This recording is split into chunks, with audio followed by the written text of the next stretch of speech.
할렐루야. 오늘도 새벽을 깨워 온라인으로 하나님 앞에 나와 예배하는 모든 성도님들을 환영합니다. 제가 기도함으로 새벽 예배 시작하겠습니다. 하나님 아버지 감사합니다. 오늘도 새벽을 깨워주시고 하나님 앞에 나와 온라인으로 예배하게 하시니 감사를 드립니다. 하나님, 예배를 드린 저희 마음 가운데 거하여 주시고 하나님의 뜻이 무엇인지, 하나님의 우리를 향한 마음이 무엇인지 분명히 깨달아 알게 되는 시간이 되게 하여 주옵소서.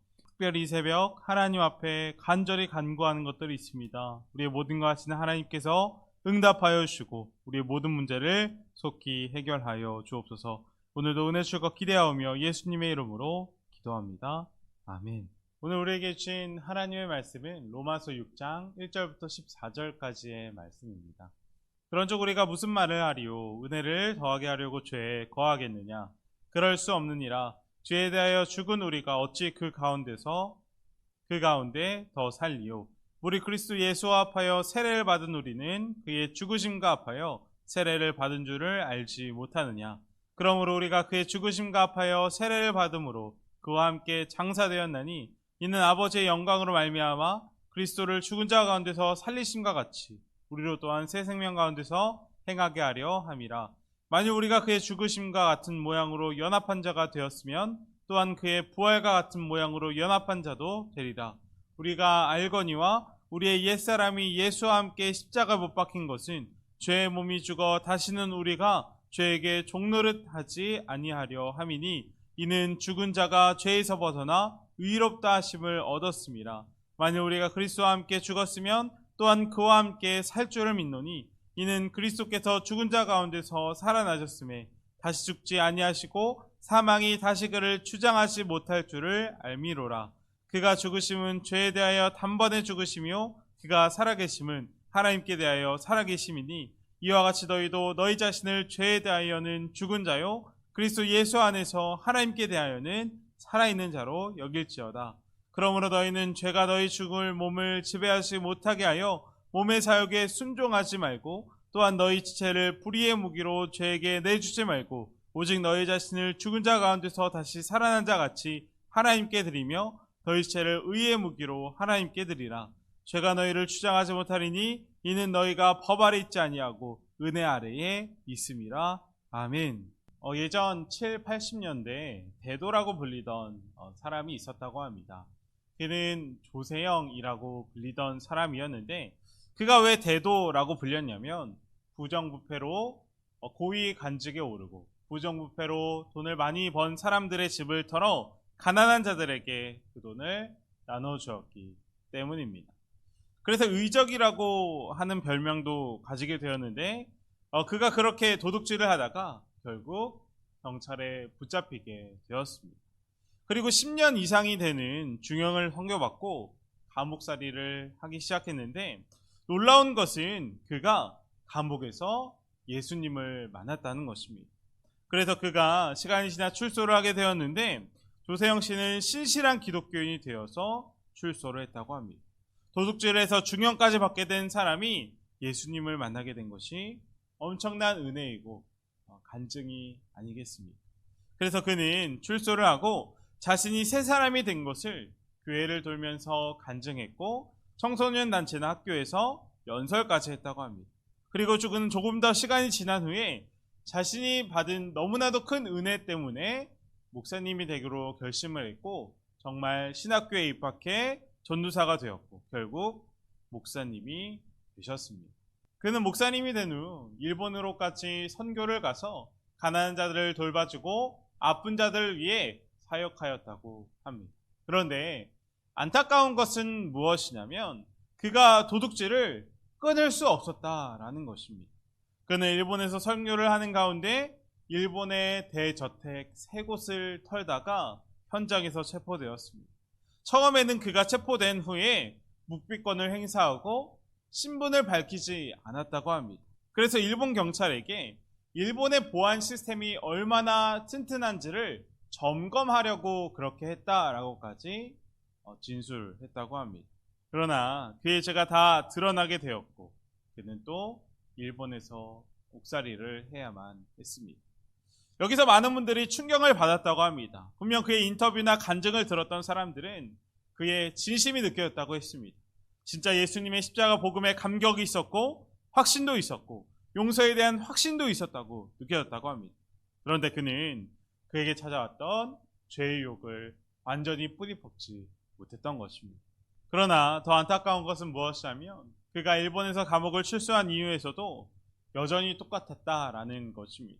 지금 그의 나이가 80살이 넘었다라고 하는데 그는 여전히 도둑질을 끊지 못하고 수십 번이나 교도소를 들어갔다 나왔다 반복하고 있다고 합니다. 분명 그는 예수님을 만났고 그 은혜가 얼마나 컸던지 목사 안수까지 받았습니다. 그러나 죄를 끊지 못했습니다. 분명 그는 죄를 짓고 다시 감옥에 들어갈 때마다 하나님 앞에 회개했을 것입니다.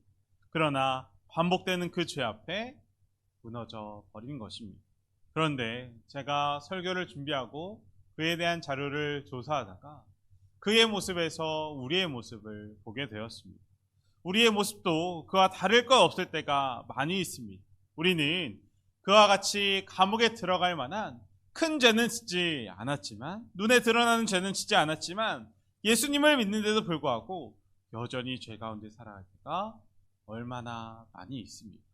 죄 짓고 회개하고 용서받았다고 믿고 또 죄 짓고 이 반복되는 죄 앞에 무너질 때가 얼마나 많이 있냐라는 것입니다. 십자가 복음이 정말 이 정도밖에 되지 않는 것입니다. 겨우 이렇게 반복되는 죄 가운데 살라고 주님이 우리를 위해 십자가에서 죽으신 것이겠습니까? 분명 우리가 알아야 할 것은 십자가의 복음은 죄사함의 복음만이 아니라는 것입니다. 우리가 알듯이 예수님께서 십자가에서 우리를 대신하여 죽으심으로 우리의 모든 죄가 사함을 받았습니다. 과거의 죄, 현재의 죄, 미래의 죄까지 다 용서받은 놀라운 복음인 것입니다. 그러나 우리가 알아야 할 것은 무엇입니까? 죄사함만이 복음이라고 이해한다면 문제가 된다는 것입니다. 왜냐하면 우리의 죄가 사함 받았다는 것만 복음이라고 한다면 더 이상 거룩하게 살아야 할 이유가 없기 때문입니다. 우리의 미래의 지을 죄까지 다 미리 용서받았는데 죄 안 짓고 거룩하게 살기 위해 애쓸 필요가 무엇이 있겠습니까? 그래서 바울은 이러한 잘못된 믿음을 막기 위해서 오늘 본문 1절 말씀에 다음과 같이 말씀합니다. 1절 말씀 제가 다시 한번 읽겠습니다. 그러면 우리가 무엇이라고 말을 해야겠습니까? 은혜를 더하게 하려고 여전히 죄 가운데 머물러 있어야 하겠습니까? 아멘. 은혜의 십자가가 있으니까, 죄사함의 십자가가 있으니까 계속해서 죄 가운데 있어도 상관이 없냐라는 질문입니다. 그러나 바울이 이 질문에 대해 2절 말씀에서 단호하게 대답합니다. 그럴 수 없느니라. 복음 안에 있는 사람은 더 이상 죄 안에 거할 수 없고 그러지도 말아야 한다는 것입니다. 그렇다면 왜 예수님을 구주로 영접하고 십자가의 은혜를 확실히 믿는 사람은 죄 가운데 거할 수 없다고 말하는 것입니까? 본문 2절 하반절의 말씀입니다. 죄에 대하여 죽은 우리가 어찌 그 가운데서 더 살리요? 아멘. 우리가 더 이상 죄에 대하여 거할 수 없는 확실한 이유가 있습니다. 그것은 우리가 죄에 대하여 죽은 사람들이기 때문입니다. 그리고 이것을 볼 때 우리가 알 수 있는 것은 무엇입니까? 우리는 그저 죄사함만 받은 사람들이 아니라는 것입니다. 우리는 죄사함을 받은 사람임을 넘어 죄에 대하여 죽은 사람들인 것입니다. 우리는 때로 예수님을 믿을 때 예수님께서 우리의 죄를 지시고 대신 십자가에서 죽으셨다는 것만 알고 그것만을 믿을 때가 있습니다. 그러나 우리가 성경을 자세하게 보게 되면 예수님께서 십자가에 죽으실 때 예수님 혼자만 달려 죽으신 것이 아닙니다. 그 예수님 십자가에 누구도 함께 달려 죽은 것입니까? 우리도 그 십자가에 죽었다고 성경은 이야기하고 있습니다. 4절 말씀입니다. 우리가 그의 죽으심과 합하여 세례를 받음으로 그와 함께 장사되었나니. 아멘. 예수님께서 십자가에 달려 죽으실 때 그때 우리도 그 십자가에서 예수님과 함께 죽었다라는 것입니다. 특별히 우리가 세례를 받을 때 이 놀라운 은혜가 임하게 되는데 분명 세례는 우리가 예수님과 연합하여 한 몸이 되는 성례입니다. 정말 놀라운 신비가 아닐 수 없는데 우리가 세례를 통하여 예수님과 한 몸이 되니까 이제 예수님의 죽음이 나의 죽음이 되는 것입니다. 그러므로 세례를 받은 사람에게는 죄 사함을 받은 그 믿음뿐만 아니라 나도 죽었다, 예수님과 그 십자가에서 나도 죽었다라는 믿음이 있는 것입니다. 예수님만 십자가에서 죽으신 것이 아니라 나도 죽은 십자가인 것입니다. 그리고 그 십자가에서 죽은 나는 더 이상 죄 가운데 거할 수 없게 되는 것입니다. 분명 우리가 죄에서 구원을 받는 길은 우리가 죽는 것밖에 없습니다. 분명 죄인인 우리는 죄에 대해 아무리 노력해서 이기려고 해도 그 죄를 절대 이길 수가 없습니다. 뼛속까지 죄인인 우리에게 죄를 이긴 능력이 조금도 없는 것입니다. 그러니까 서두에 말씀드린 그 조세영 씨와 같이 반복되는 죄에 넘어질 수밖에 없는 것입니다. 그렇기 때문에 하나님께서 우리로 하여금 죄에 대하여 죽게 하시는 것입니다. 어떻게 죽은 사람이 똑같은 죄를 반복해서 지을 수 있겠습니까? 그렇다면 우리가 그 예수님과 십자가에 연합하여서 한 몸이 되어서 우리도 같이 죽었다면 그 죽음은 어떤 죽음을 이야기하는 것입니까? 우리의 육신의 죽음, 우리의 몸이 죽는 것이 아니라 우리 옛사람의 죽음을 이야기하는 것입니다. 우리는 예수님을 인격적으로 만나고 구주로 영접했습니다. 그러나 우리 안에 있는 죄는 어떻습니까? 그대로 있습니다. 분명 예수님을 영접하고 믿음이 눈이 뜨였는데도 우리의 성질이 그대로 있고 음욕도 그대로고 욕심도 그대로입니다. 우리 안에 있는 죄성이 그대로인 것입니다. 그래서 예수님을 만난 후 변했고 죽었다는 것이 우리가 헷갈릴 때가 있는 것입니다. 따라서 우리가 확실히 알아야 하는 것은 예수님과 함께 죽었다는 것은 우리의 옛사람이 함께 죽었다라는 것입니다. 6절 말씀입니다.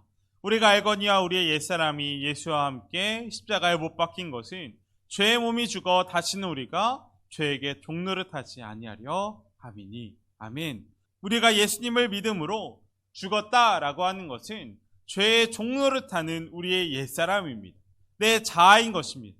그러나 여전히 무엇이 살아있습니까? 우리의 죄덩어리인 육신은 여전히 살아있습니다.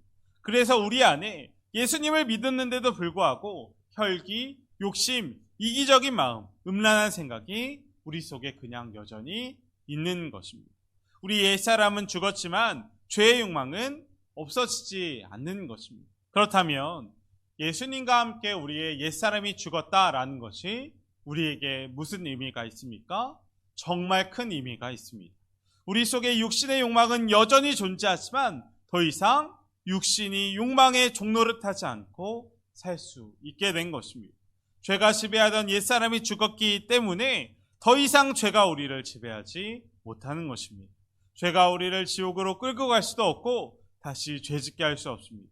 이제 예수님의 생명으로 사는 거듭난 자가 되었기 때문에 죄가 우리를 어떻게 할 수 없는 것입니다. 예를 들어보자면 이런 것입니다. 우리가 결혼을 하게 되면 그는 더 이상 자신이 원하는 대로, 자신이 생각한 대로 아무렇게나 살지 않습니다. 분명 마음에는 자기 마음대로 살고 원하는 대로 살고 싶은 욕구가 올라올 때도 있습니다. 그러나 이제 배우자가 생겼기 때문에, 가족이 생겼기 때문에 배우자에게 순종하고 그 가족을 사랑하며 살아가는 것입니다. 분명 성경도 우리 그리스도인들이 주님과 혼인 관계에 있다고 이야기합니다. 이것은 예수님을 믿는 것이 우리의 자아, 옛사람이 죽었다라는 것을 정확하게 일깨워주는 비유입니다. 예수님은 우리의 신랑이 되셨습니다. 그리고 이제 우리는 예수님 안에서 살아갑니다. 예수님께서 우리의 왕이 되시는 것입니다. 예수님이 우리를 다스리고 인도하십니다. 따라서 우리 육신의 욕구는 여전히 남아있지만 우리는 그 육신의 죄에 따라 살아가지 않을 수 있는 것입니다. 예수님께서 우리의 주인 되시기 때문입니다. 이것이 바로 예수님을 믿음으로 우리의 자아 옛사람이 죽었다라는 것입니다. 우리는 때로 죄사함의 은혜는 확실히 믿지만 우리가 예수님의 그 십자가에 함께 달려 죽었다라는 것을 믿지 못하고 희미하게 생각할 때가 많이 있습니다. 그러나 오늘 우리가 죄에 대해 죽었다는 이 복음을 확실히 붙잡았으면 좋겠습니다. 한국교회에 내려오는 유명한 예화가 한 가지 있습니다. 바로 우리가 잘 아는 한국 초대교회 대부흥사였던 김익두 목사님의 예화입니다. 우리가 잘 알듯이 김익두 목사님은 원래 유명한 깡패였습니다. 그가 얼마나 난폭했던지 사람들은 기믹도를 만나지 않게 해달라고 간절히 기도하고 시성을 드릴 정도였다고 합니다. 그런데 그런 그가 선교사님으로부터 복음을 전해 듣게 되고 예수님을 영접하게 되었습니다. 옛 사람은 죽고 완전히 새 사람으로 거듭난 것입니다. 그래서 시간이 지나 기믹도는 자신이 죽었다는 부고장을 만들어서 사람들에게 돌렸습니다. 그리고 사람들은 그가 죽었다는 소식에 슬픔이 아니라 기뻐하기까지 했다고 합니다. 그리고 시작된 장례식. 사람들이 빈소를 찾아왔는데 그 빈소에 죽었다던 기믹도가 걸어 나왔습니다. 그리고 다음과 같이 말하기 시작했습니다. 여러분, 제 장례식에 참석해 주셔서 감사합니다. 진짜 장례식인 줄 알고 찾아왔던 사람들은 모두 놀라 기겁을 하였습니다. 모두가 사색이 되어 앉아 있는데 기믹도 목사님이 다시 한번 입을 열어 말했다고 합니다. 여러분, 걱정하지 마십시오. 과거의 기믹도는 죽었습니다. 이제 저는 예수님 안에서 새로 태어난 기믹도입니다. 그동안 저의 잘못을 진심으로 사과드립니다. 이렇게 장례식을 치른 그는 신학교에 들어가 공부를 한 후 목사님이 되셨습니다. 그리고 이따금씩 옛 기질이 그에게 불쑥 되살아나려 할 때마다 그는 자신에게 이렇게 소리쳤다고 합니다. 야, 이 죽은 기믹도야, 하나님의 나팔 소리가 아직 울려 퍼지지도 않았는데 왜 벌써 되살아나려고 하느냐. 아직은 때가 아니다. 더 죽어 있어라. 기믹도 목사님의 모습이 바로 죽은 사람의 모습. 예수님 안에서 하나님께 대하여는 살아있는 자의 모습이 아닐까 합니다. 분명 예수님을 믿음으로 우리가 죽었다라고 하는 것은 어떤 느낌이나 감정이 아닙니다. 하나님께서 예수님의 십자가를 통하여서 이미 완전히 이루어 놓으신 사실입니다. 따라서 우리가 그것을 믿음으로, 오직 믿음으로 붙잡아야 할 것입니다. 그래서 사도 바울은 11절 말씀에서 우리에게 아주 강력하게 권면합니다.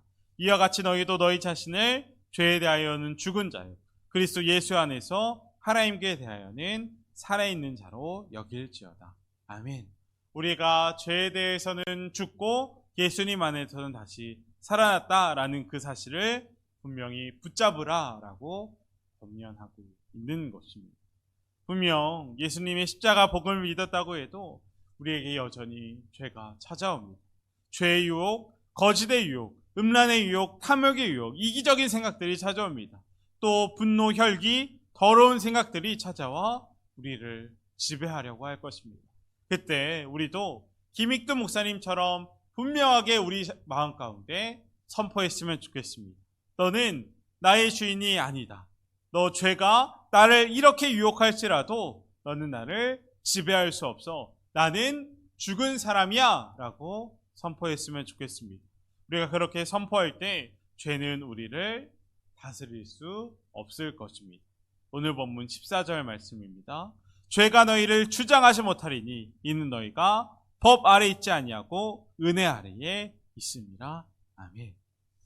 이제 말씀을 마칠 텐데 우리는 분명 예수님을 믿음으로 죽은 사람들입니다. 그리고 이제는 예수님으로 말미암아 하나님께 대하여는 살아있는 사람들입니다. 우리가 우리 안에 거하시는 그 주님을 바라봄으로 더 이상 죄가 아니라 오직 믿음으로 은혜 아래에서만 살아가는 우리 모두가 되기를 주님의 이름으로 간절히 축복합니다. 이 시간 함께 기도하기 원합니다. 첫 번째로 기도할 것은 오늘은 2024년도 새해입니다. 새해는 우리가 죄에 대하여는 죽은 자, 오직 예수님으로 하나님 앞에서는 살아나는 역사가 일어나는 2024년 한 해가 되게 해달라고 기도하겠습니다. 우리를 넘어뜨리는 죄들이 있습니까? 반복되는 죄가 여전히 우리 마음 가운데 있습니까? 오직 예수님의 이름으로 그 죄들을 대적함으로 나는 죽고 이제는 예수님으로 살아가는 우리가 되게 해달라고 이 시간 간절히 기도하겠습니다. 두 번째로 기도할 것은 내일부터 특별 새벽 기도회가 시작됩니다. 특별 새벽 기도회가 은혜 가운데 진행되게 해달라고 기도하고 또 축복 길이 미끄럽습니다. 동대문의 모든 가족들을 하나님의 크신 손으로 지켜달라고 이 시간 함께 기도하겠습니다. 자, 기도함으로 오늘 모든 예배 마치겠습니다. 하나님 아버지 감사합니다. 오늘 2024년 새해에 하나님의 말씀으로 시작할 수 있게 해주심에 감사를 드립니다. 오늘부터 2024년도 갑진년이 시작되는데 오늘 말씀을 나누었던 것처럼 새해에는 저희가 죄에 대하여는 죽고 예수님으로 살아가는 사람들이 되게 하여 주옵소서. 반복되는 죄, 불안, 염려, 우리를 하나님과 멀어지게 하는 문제들이 있습니까? 하나님 이 시간 간절히 기도하니 모든 문제를 어려움 성령의 불로 모두 태워주시고 이제 오직 주님만 바라보며 살아가는 저희가 되게 하여 주옵소서. 죄는 죽고 오직 예수님으로만 살아가는 저희가 되게 하여 주옵소서. 이 모든 말씀 예수님의 이름으로 간절히 기도합니다. 아멘.